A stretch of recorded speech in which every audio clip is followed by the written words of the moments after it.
probably participate at some point in time today. We do have other hearings going on. I don't think that she is wishing to give an opening statement, but we'll inject her into the Q&A when she arrives. And with that, Mr. Secretary, welcome once again to the subcommittee.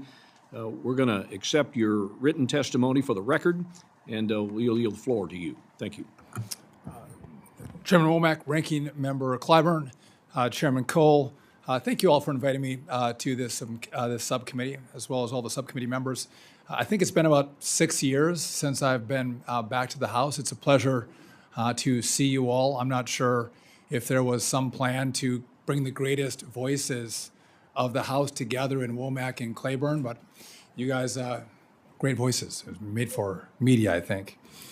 My aim over the course of this hearing is to provide you with a sense of how building big, beautiful infrastructure is a top priority of President Trump's priorities, and how we can all work together in a bipartisan effort to make that a reality. The infrastructure that connects our people, our states, moves our products is a priority of the president. Our department over the course of the last 100 days have saved taxpayers roughly $9.5 billion. Those savings include monies pulled from projects tied to social justice, to climate requirements, also boondoggle projects, as well as bringing efficiencies to the department. Now, many of you have asked me about grants and grant agreements and grant announcements. So just to be clear on this point, we have inherited an unprecedented backlog of 3,200 awards for grants that were announced by the last administration. However, those 3,200 were left to me to do the grant agreements on. So the announcement is fun, but the work is really the grant agreement. So there's 3,200 that have been passed off to me. Those are the ones that all of you love to call me on. And by the way, we're working through that backlog. Many of these projects of the 3,200 date back to 2022.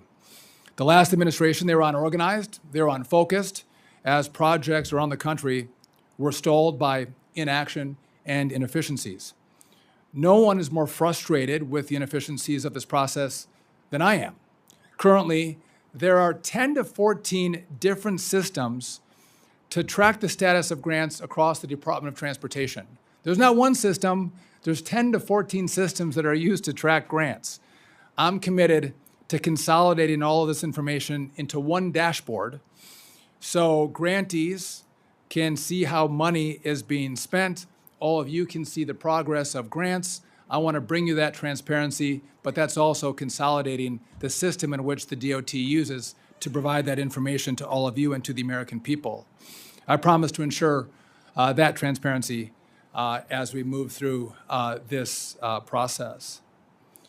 The Department of Transportation is one of the few non-defense federal agencies to receive an increase in funding under President Trump's fiscal year 26 budget.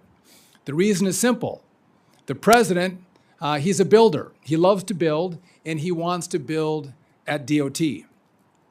Our budget carefully focuses taxpayer resources on items critical to our most fundamental mission of safety and investing in transportation infrastructure.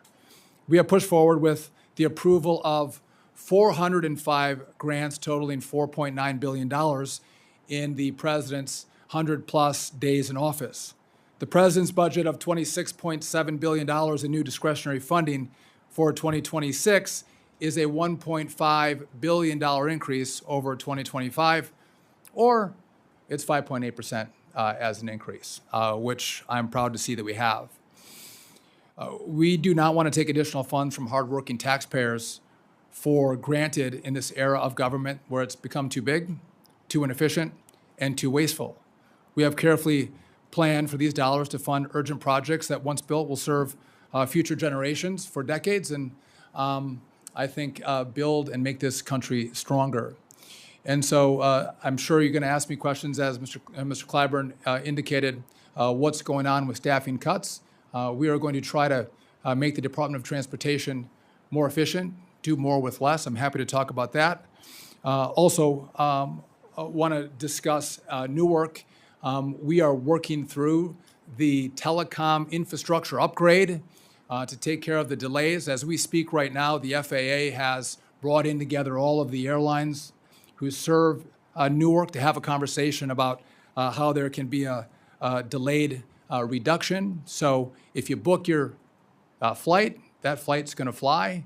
You don't have people at the airport for 2, 4, 6 hours, then a flight canceled. So we're working through that now. Hopefully in the next week or two, we'll have additional really good news about the telecom progress that we've made.